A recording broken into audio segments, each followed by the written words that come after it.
یہ سلیب جو ہے اس کی شکل جو بنتی ہے وہ ایک ورٹیکل ہوتی ہے، ایک ہاریزونٹل بنتی ہے۔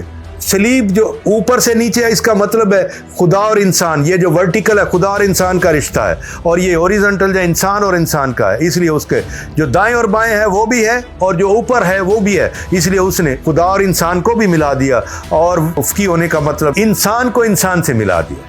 پہلے میں کہا ابا ان کو معاف کر دیجئے، گویا خدا اور انسان کو ملا دیا، اور ان کو جب گفتگو ہوتی ہے تو گویا انسان کو انسان سے ملا دیا۔